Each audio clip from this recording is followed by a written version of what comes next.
안녕하세요. 서영주입니다. 여러분, 우리가 긍휼이라는 용어를 머리에 떠올리면 타인을 불쌍히 여기는 측은지심의 마음이나 가난한 사람들에 대한 구휼을 연상케 하죠. 또 자비와 배품을 연상케 하는 따뜻한 마음을 불러일으키기도 합니다. 그런데 마태복음 5장 7절에서 예수님께서는 긍휼히 여기는 자는 복이 있나니 그들이 긍휼히 여김을 받을 것이며 라고 말씀하셨습니다. 처음 성경을 접하는 사람들은 예수님의 이 말씀을 흔히 측은지심이 강해서 남들에게 자선을 많이 베푸는 사람은 하나님께서 긍휼히 여기셔서 그들에게도 많은 복을 주신다는 뜻으로 해석하는 경우가 많습니다. 그러나 이 말씀이 과연 단순히 주변의 사람들을 긍휼히 여기면 자신도 그 대가로 긍휼히 여김을 받는다는 소위 give and take 식의 이야기일까요? 그런 건 아닙니다. 예수님께서 말씀하신 긍휼은 연약하고 불완전한 우리를 불쌍히 여겨 우리의 죄를 용서하고 자비를 베푸시는 것, 바로 이타적이고 변함없는 사랑이신 하나님의 긍휼을 의미합니다. 그런데 로마서 3장 10절에서 의인은 없다고 바울이 말한 것처럼 이 세상에는 스스로 의인된 자가 없기 때문에 우리는 성령의 이끄심이 없으면 누구를 진정으로 용서하지를 못합니다.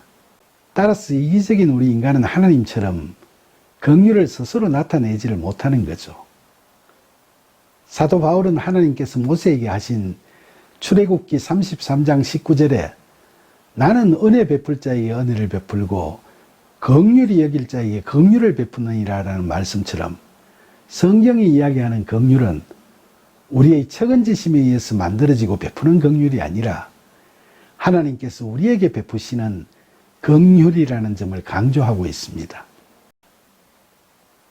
그래서 바울은 로마서에서 우리가 원하고 애쓴다고 해서 우리 안에서 예수님께서 말씀하시는 팔복의 하나인 그 긍휼이 생기는 것이 아니라고 단언하고 있는 겁니다. 그러니까 예수님께서 말씀하신 긍휼히 여기는 자는 자신의 측은지심으로 인간의 긍휼을 베푸는 자를 의미하는 것은 아닌 거죠. 그런데 산상수훈에서의 긍휼이 측은지심에서 나오는 인간적인 긍휼을 이야기하는 것이 아니라 하나님의 긍휼을 의미한다고 그렇게 말을 하면 기독교를 믿지 않는 세상 사람들은 인간의 박애정신을 너무 폄하한다고 심하게 반발하기도 할 겁니다. 그들은 기독교인들의 자선이나 교회의 구호사업 외에도 기독교와 관련 없는 기업들이나 재력 있는 독재가들 그리고 다른 종교단체들이 벌이고 있는 각종 자선사업이나 구호사업이라든지 그 외에도 일반인들이 수시로 긍휼한 마음으로 행하는 크고 작은 선행 사례들이 우리 사회에는 수없이 많다는 점을 강조하겠죠.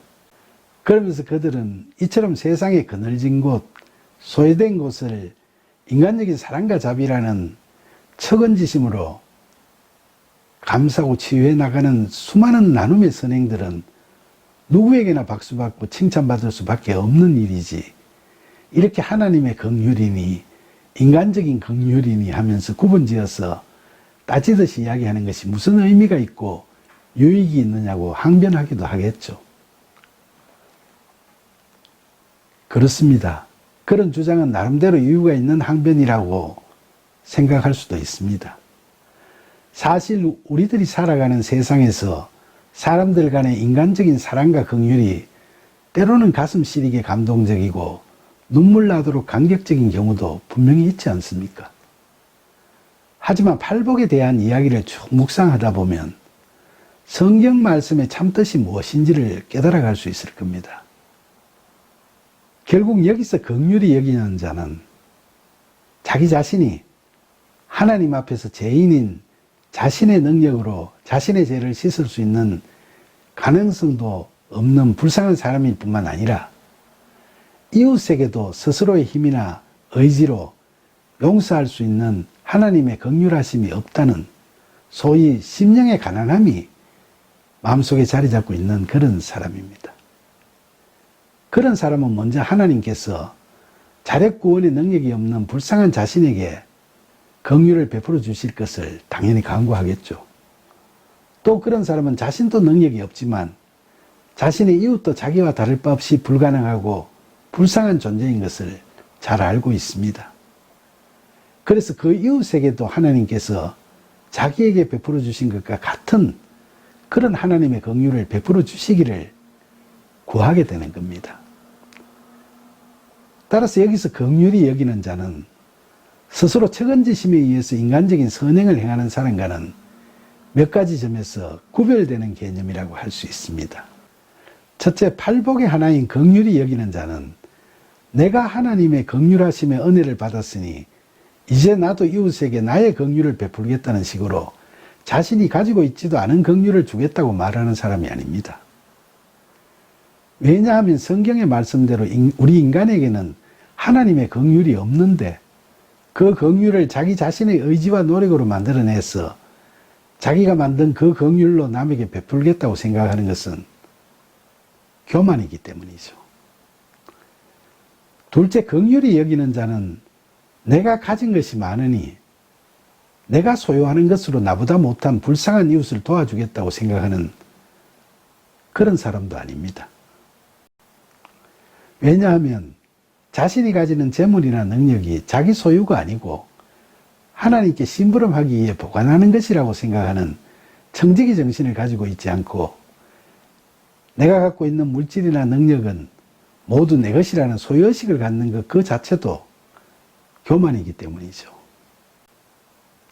그런데 내가 가지고 있는 것을 나보다 약하고 가난한 사람에게 나누어 준다고 생각하는 것은 얼핏 보면 좋은 생각인 것처럼 보이죠. 그러나 우리 모두가 하나님 앞에서 죄인이고 티끌 같은 존재이기 때문에 자기가 좀 더 많은 재물과 능력을 갖고 있다고 해서 자기는 이웃보다 낫다고 생각하는 구별의식이나 차별의식을 갖는 것 자체가 교만일 수 있는 겁니다. 내가 가진 것을 불쌍한 자들에게 나누어 준다고 생각하는 세상적인 기부와 달리 기독교에서의 구제와 헌금은 내가 소유하고 있는 것이 아니라 철저한 청지기 정신을 바탕으로 내가 맡아서 갖고 있는 것을 하나님의 뜻에 따라 이웃에게 쓴다는 의미를 가지고 있는 겁니다. 그러니까 우리가 나는 부유하고 저들은 가난하니까 불쌍해서 도운다는 생각은 세상적으로 보면 처은지심의 발로이고 자비의 출발점처럼 보일지 모르겠지만 성경적으로 볼 때는 그 모두가 다 교만일 따름인 거죠. 이러한 관점에서 볼 때 우리가 믿음으로 긍휼히 여기는 삶을 살아갈 수 있기 위해서는 그 전제로 심령의 가난함이라는 마음 자세가 무엇보다 더 필요하겠죠. 우리가 그런 유한한 존재인 자신을 알게 되면 누가 누구를 자기보다 못하고 모자란다고 구별하고 교만하게 생각할 수 있겠습니까? 그리고 여러분, 갈라디아서 2장 20절에서 사도 바울은 내가 그리스도와 함께 십자가에서 못 박혔느니 그런즉 이제는 내가 사는 것이 아니요 오직 내 안에 그리스도께서 사시는 것이라.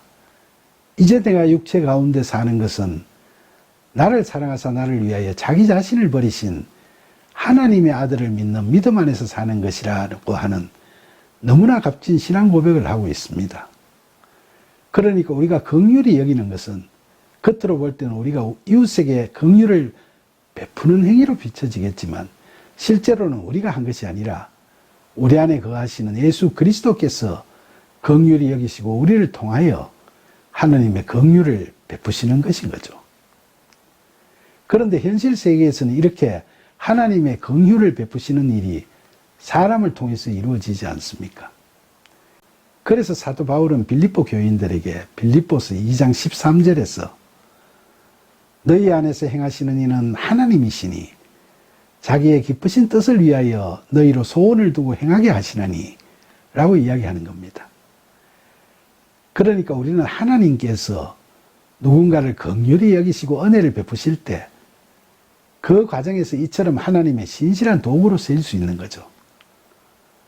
따라서 그리스도인으로서 우리가 긍휼히 여기는 것은 우리가 하는 것이 아니라 우리 안에 계시는 그리스도께서 하시는 것이고, 이때 우리가 주님의 역사하심의 신실한 도구가 되는 겁니다.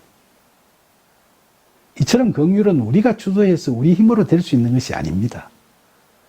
하나님께서 기쁘신 뜻으로 우리에게 하나님의 긍휼하심을 소망하게 하시고 우리로 하여금 그런 선행을 행하도록 성령으로 이끄셔야 되는 거죠.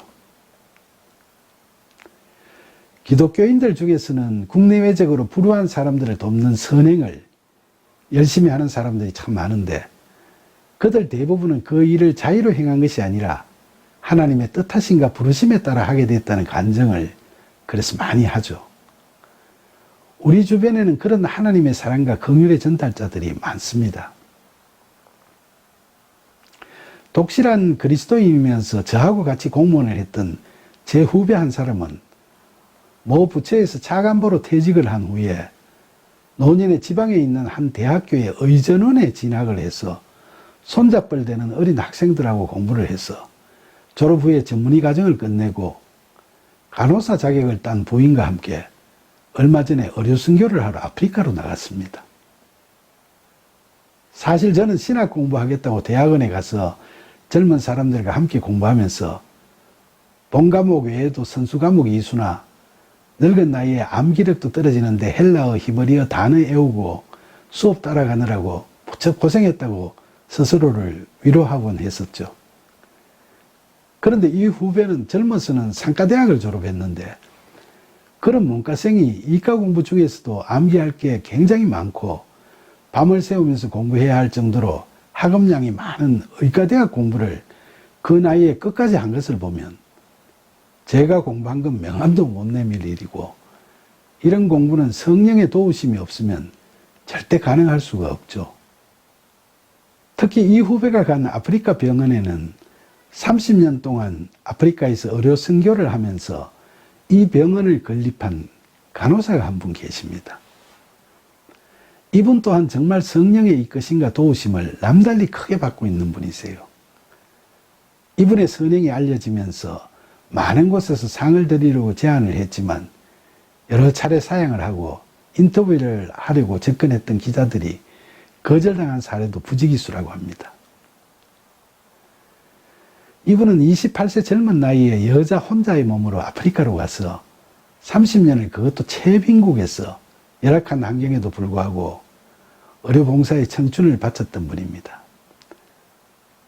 더구나 자기 월급을 아껴서 유치원과 초등학교나 진료소를 지었고 독지가의 도움으로 200병상 규모의 최신식 종합병원을 설립하는데 주도적 역할을 했습니다. 그런데 이분은 그동안 극구 사양하던 상을 몇 차례 받은 적이 있었답니다. 그 수상 이유가 현지에 중고등학교를 짓고 도서관을 지으려고 하니까 돈이 필요했는데 마침 그 상금이 필요한 금액과 맞아떨어져서 받았다고 그럽니다. 그러면서도 자신은 국제구호품 시장에서 $1 주고 산 옷을 입고 산답니다.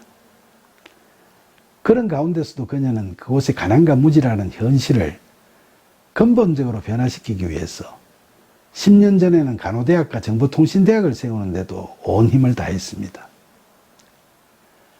이분이 하신 일을 보면 정말 가슴이 뭉클하고 손바닥이 아프도록 박수를 쳐주고 싶습니다만, 그 과정에서 이분이 겪었을 고초를 생각하면 눈시울이 뜨거워지기도 합니다. 산설고 낯설은 척박한 땅에서 겪었을 그녀의 아픔을 한번 생각해 보세요. 예전에 우리가 잘 아는 울지마 톰즈라는 영화의 주인공인 이태석 신부님을 수단에서 만난 어떤 신부님께서 쓴 책을 읽었던 적이 있었어요.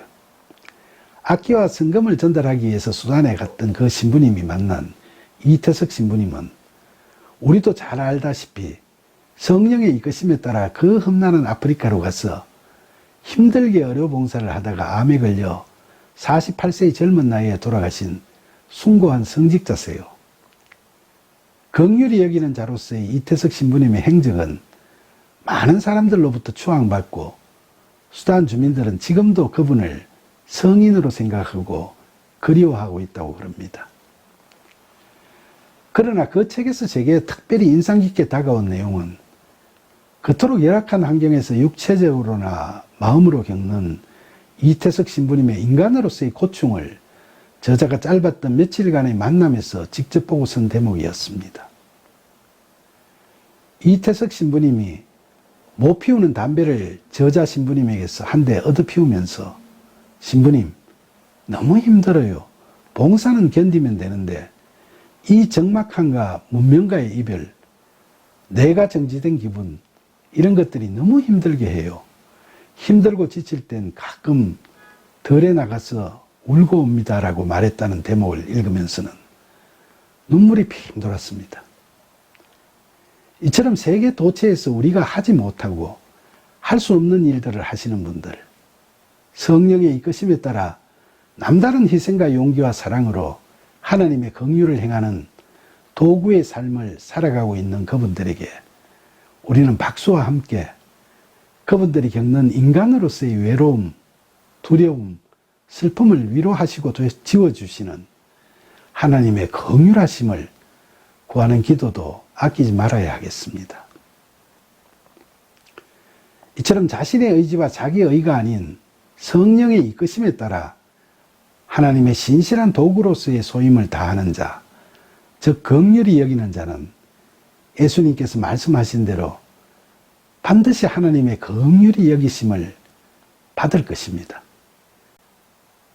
그렇기 때문에 지금도 그런 분들에 대한 사람들의 존경과 사모함이 세월이 지나도 변치 않고, 또 그런 분들로 인해 우리가 하나님의 긍휼하심을 더욱더 실감하며 절실히 소망하고 있지 않습니까?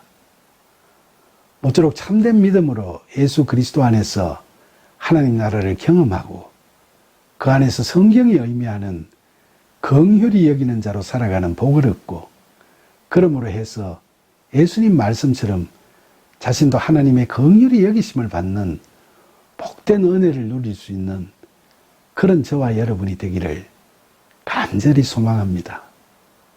감사합니다.